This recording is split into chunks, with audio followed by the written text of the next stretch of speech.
Bon, bienvenue. Je vais vous proposer là, en fait, un exercice sur un treillis que vous retrouvez dans le cours de Jean-Christophe Mindega qui est sur le Moodle. L'objectif là, ça va être un petit peu de rappeler comment on a retrouvé les efforts normaux qui sont dans les barres de ce treillis, ok, et d'appliquer le théorème de la force unitaire pour les treillis et ce que vous devrez utiliser après en TP de SST4. Donc, je reprends un petit peu le sujet que vous connaissez, que vous avez vu dans la vidéo. Donc un treillis formé de plusieurs barres. Chaque barre a une section identique qui est tubulaire de section carrée, donc 50 extérieur 3 mm d'épaisseur. Donc ça va vous permettre d'avoir une section qu'il faudra calculer. Et le matériau pris, c'est de l'aluminium. Voilà. Donc ici sont représentés les appuis.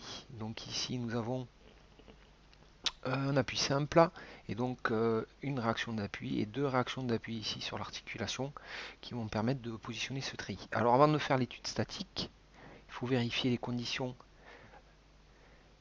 d'isostabilité. Donc l'isostabilité, ça veut dire que est-ce qu'il y a suffisamment de barres pour que le treillis ne soit pas un mécanisme. Après, il peut être hyperstatique, mais dans votre cadre en première année, il faut vérifier que le nombre de barres est égal à 2 fois le nombre de nœuds moins 3. Ça veut dire qu'il y aura suffisamment de barres pour transporter la poutre sur ses appuis. Là, vous avez en fait plusieurs barres. Donc ici, nous avons 11 barres. Et vous avez ensuite 7 nœuds.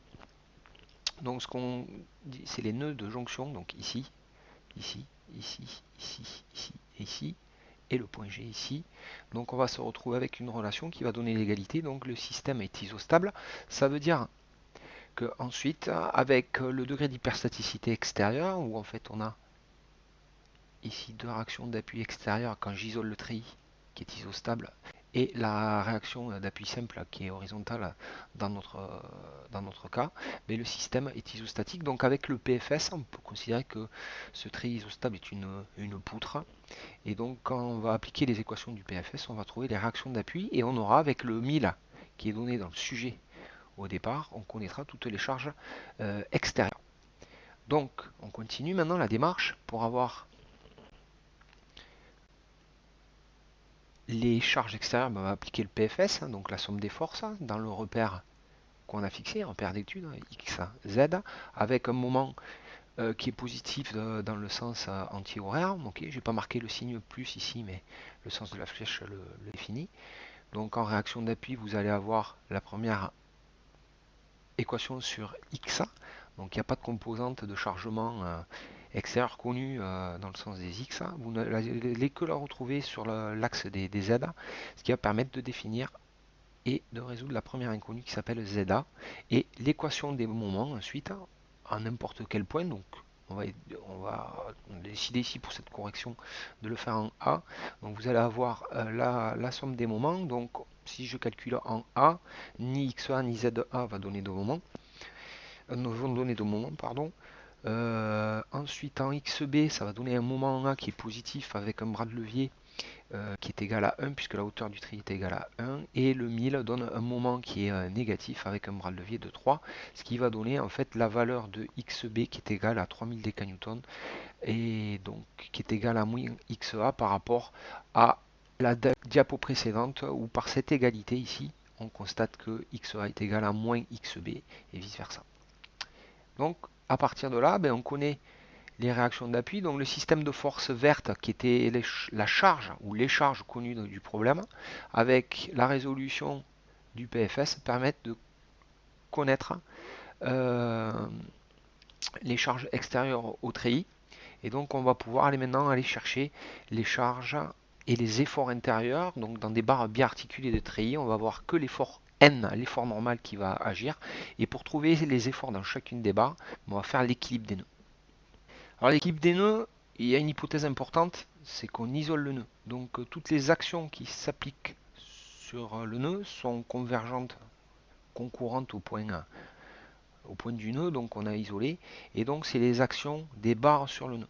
Donc les résultats qu'on va trouver, c'est les actions des barres sur le nœud. Et donc après, on va pouvoir en déduire les actions dans les barres. Ok. Donc c'est assez simple, l'équilibre des nœuds, il est toujours sur écrit sous deux équations qui viennent des équations des forces, parce que l'équation des moments, comme toutes les forces vont être concurrentes au nœud qu'on vient d'isoler, ben, il n'y aura pas de moment. Donc on va se retrouver à projeter les efforts dans un repère qu'on choisit en fonction de l'orientation des barres. Et les barres nous donnent les directions, puisque les barres sont biarticulées, vont nous donner les directions des charges. Alors, un peu par convention, comme j'ai deux équations, ben en fait, il va falloir que je vais ne pouvoir que résoudre des systèmes avec deux inconnus. Donc là, j'ai choisi d'isoler le point G parce que je connais la charge de départ de 1000 et je sais que j'ai deux barres qui arrivent au point G. J'aurais pu faire ça avec le point B de l'autre côté du portique. Et donc toutes les barres que je connais pas, ben, je vais les noter en verte et de couleur, ça va être en couleur verte et je les dessine sortantes parce que pour l'instant je sais pas leur sens, donc je les dessine positives et avec les résultats ensuite je vais réorienter les vecteurs. Quand j'aurai un résultat négatif, ben, la flèche elle ira dans l'autre sens.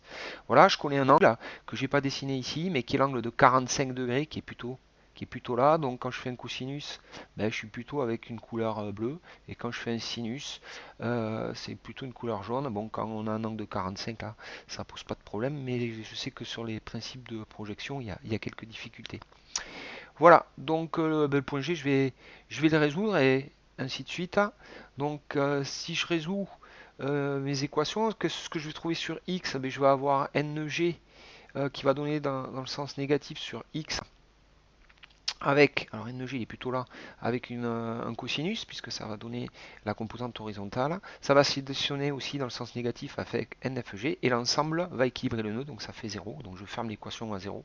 Et sur Z, je me retrouve avec le moins 1000, et il n'y a que la composante NG qui peut donner, en fait, par projection sur Z, un contre-effort à 1000 et donc ça va se traduire par un moins 1000 plus NG sinus 45 degrés et je ferme cette équation qui va en fait préciser l'équilibre du nœud selon Z. Quand j'ai ce système, j'ai deux inconnus, deux équations, je peux résoudre.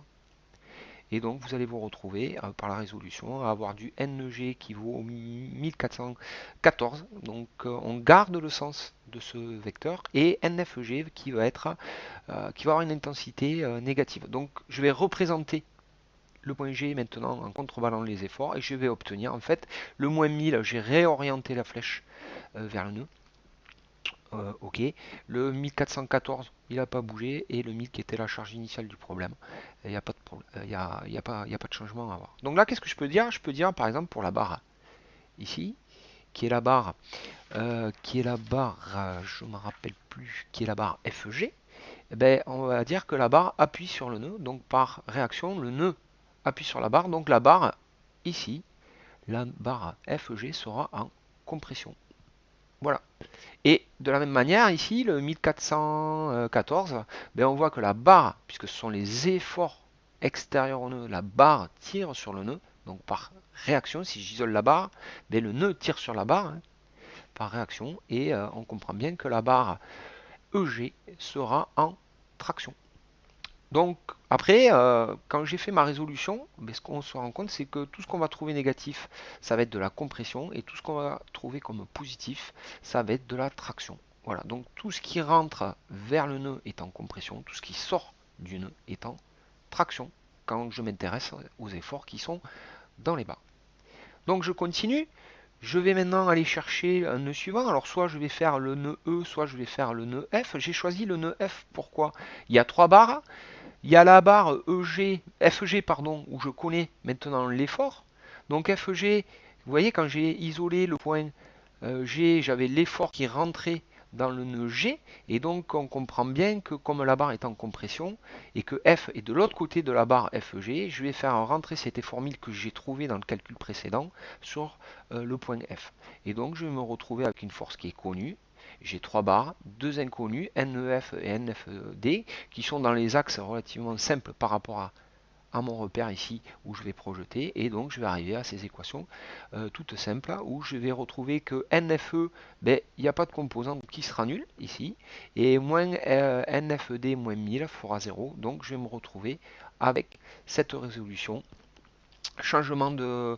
Alors, je ne l'ai pas dit, mais là, je vais trouver que NFD est égal à moins 1000, donc je vais devoir retourner le signe de ce vecteur, et donc quand je remets les choses en place, je vais me retrouver avec une force de la barre DF qui va être rentrant dans le nœud, donc je vais être en compression ici. Vous voyez donc ici, comme je le dis, une barre sans effort, primordiale pour conserver les écarts entre nœuds. Elle n'a pas d'effort, elle ne travaille pas en termes de force, mais elle est essentielle à l'isostabilité. On continue maintenant au nœud suivant. Ben, on va dérouler le calcul, juste pour montrer qu'au nœud E, en fait, on va mettre 1414 ici. D'où il vient ce 1414? Ben, la barre EG va impliquer cet effort, et je vous rappelle que quand on avait fait la résolution d'une G, ben, j'avais trouvé un 1414 qui partait du nœud, donc par équilibre sur le nœud, donc on va avoir une barre en traction, donc automatiquement au point E, je me retrouvais avec cet effort de 1414. L'effort de 0 que j'ai trouvé dans la barre, donc là je peux l'orienter d'une façon ou d'une autre, dans la barre FG, et donc ensuite les deux autres inconnus, deux équations, je vais pouvoir les trouver, je les dessine sortantes, et je fais la projection d'un moins NC, le cosinus de l'angle qui est ici, va me donner une projection horizontale de NDE avec un cosinus 45. Et ensuite, ici, je vais me retrouver avec un angle de 45 ici, qui est plutôt positif. Ça me donne une composante positive ici, de 114 fois cosinus 45. Je ferme l'équation et ça va me permettre de trouver les inconnus, sachant que NDE, je vais le trouver là, avec cette équation sur Y, où NDE donne une composante négative vers le bas, qui va être compensé avec le moins 1414 sinus 45 qui va aussi vers le bas. Donc je vais me retrouver avec ces valeurs-là que je vais redessiner dans ce sens-là. Et donc je vais me retrouver avec la diagonale avec un effort rentrant, donc diagonale en compression, et la barre CE qui va être en traction avec un effort de 2000 décanewtons, donc 2 tonnes, qui vont se répartir dans la section tubulaire carrée. Voilà. Donc au fur et à mesure, mais on remonte dans le treillis. Vous allez vous retrouver donc ensuite avec le nœud D, avec les projections que j'ai données. Donc tout ce que je dessine en rouge, c'est les informations du nœud précédent. Et donc on va retrouver des éléments. Donc ici, si j'ai isolé le nœud D, je vais me retrouver avec la barre BD qui va avoir un effort de compression de 2 tonnes, et un effort de traction dans le montant DC de 1 tonne. Voilà. Et je vais parcourir mon treillis. Maintenant, je vais aller au nœud C. Au nœud C, j'ai combien de barres? 4 barres. Donc, je me sers des informations d'équilibre du nœud E qui était ici et du nœud D qui était ici. Je prends compte des résultats. Voilà, le montant dans le nœud D donnait un effort qui est remonté. Donc, j'ai été en traction dans cet élément-là. Donc, dans le nœud C, je dois avoir un effort aussi qui sort du nœud. J'ai la même chose aussi sur la barre CE, et donc j'applique mes équations avec deux inconnus donc de l'équipe des nœuds. Il n'y a pas de moment puisque tout est concurrent au point C, et je vais trouver les efforts suivants avec une diagonale qui va être en compression et la barre AC qui va être en traction avec une force de 3000 décanewtons qui correspond à 3 tonnes. Et il ne me reste plus que la barre AB. Donc pour avoir la barre AB, soit j'isole le nœud A ou le nœud B. Et là, je vais obtenir au nœud B par exemple. Ça, c'est des valeurs que je connais. Ça, c'est la barre qui me reste à calculer. Et vous voyez que juste en faisant sur Z, je vais trouver ce résultat-là avec cette équation où NAB va contrecarrer la réaction verticale apportée par la diagonale en compression. Et donc je vais trouver un effort de traction qui vaut 1 tonne, donc 1000 décanewtons. Donc vous avez cette correction déjà dans la vidéo. Je fais un tuilage avec la vidéo que vous avez dans le Moodle. Et donc vous allez vous retrouver avec un diagramme des efforts internes où les efforts normaux sont constants. Voilà, l'effort normal par exemple dans la barre EG, il sera constant et égal à plus 1414. Donc on est dans des barres en traction et il va être constant de E vers G. 2000 de C vers E ou de E vers C, et toutes les barres en négatif Ben, c'est des barres que j'ai trouvé avec la flèche qui est rentrée dans le nœud. Donc ce sont des barres en compression. Et j'ai mis le signe au moins, parce que c'est les résultats que j'avais trouvé avec les équations, pour en fait dire qu'elles étaient en compression. Et donc l'effort normal, par exemple dans la barre BD, voilà, dans la barre BD ici, l'effort normal, il est constant, il vaut moins de 1000 décanewtons. Voilà, donc quand on a ça, on va pouvoir appliquer le TFU et c'est là où je viens en continuité donc avec le cours que vous avez dans le Moodle. Donc on va maintenant faire le TFU. Alors quand on applique le TFU, on va aller mettre une charge, en général on veut un déplacement dans les treillis, hein, donc on va aller placer une charge unitaire comme pour les poutres, à l'endroit où on veut calculer le déplacement et on va orienter cette charge unitaire dans la direction où on veut ce déplacement. Donc là on veut le déplacement vertical au point G de mon treillis, ok, et donc je vais mettre une charge verticale descendante, alors j'aurais pu la mettre montante, à ce point G. Et qu'est-ce que je vais faire? Ben, comme je l'ai fait pour la charge de 1000, donc là en plus ça se situe au même point, je vais recalculer les efforts qui vont se diffuser avec cette charge unitaire dans toutes les barres. Et donc, qu'est-ce que je dois faire? Ben, je dois appliquer le PFS, donc on sait que c'est isostatique. Je vais trouver les réactions d'appui. Alors, j'ai posé les équations. Directement, j'ai les résultats que j'ai donnés en, en jaune ici. Il n'y a pas d'unité parce que la charge unitaire n'a pas d'unité. Et donc, à partir de là, je connais tous mes chargements sans unité extérieure à mon treillis qui est isostatique. Et je vais pouvoir, avec l'équilibre des nœuds, donc je vais partir du point G où j'aurais pu partir du point A et je vais calculer tous les efforts intérieurs. Donc je vais faire encore une projection, les projections sur un que je vais isoler et je vais donner le résultat directement. Donc si je suis au point G par exemple, je me retrouve avec la charge unitaire ici, d'accord, la charge unitaire 1. Et donc quand je vais écrire les équations, ben, je me retrouve en fait avec les mêmes équations où j'avais démarré à 1000 tout à l'heure avec mon chargement réel. Ben là je vais pouvoir faire le même travail à part que je suis avec la charge unitaire. Et donc je vais trouver les résultats suivants où je vais avoir une barre qui va être en traction avec 1,41 et 1 en compression. Ne rentrant, j'ai changé l'essence sur le point G, donc je vais être en compression ici quand j'ai une charge unitaire sur le point G. À partir de là, ben, je vais faire tous les calculs sur les autres nœuds. Alors, si une petite astuce, dans notre cas ici, on voit que le chargement est identique au 1000 puisqu'au 1000 qu'on avait mis dans le problème initial, donc je veux le déplacement là où il y a le point de charge. Et donc quand j'avais 1000 ici, ben, je trouvais des résultats qui étaient ceux-là ici pour une valeur de 1000. Là j'ai une valeur de moins, donc si vous voulez trouver rapidement les choses, si vous n'êtes pas trompé, ben, vous faites les équilibres des nœuds, autrement vous allez trouver 1000 fois le résultat inférieur au problème précédent, parce que vous avez le déplacement, vous allez calculer le déplacement au point de charge. Si on veut un déplacement ailleurs, ben, on est obligé de faire tout le calcul des équilibres des nœuds pour retomber à des valeurs beaucoup plus sûres. Donc en appliquant l'équipe des nœuds, vous ne pourrez pas vous tromper. Vous allez arriver donc à ce qu'on appelle ici, alors je peux le marquer, je ne l'ai pas marqué, mais c'est le diagramme NU, donc c'est le diagramme des efforts normaux unitaires dus à la charge unitaire. Ok. Et donc maintenant, je vais pouvoir appliquer le TFU.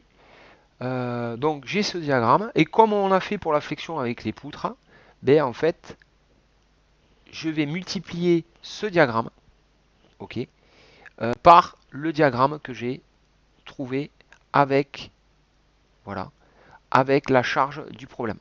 Ok. Donc je me retrouve donc à multiplier ce diagramme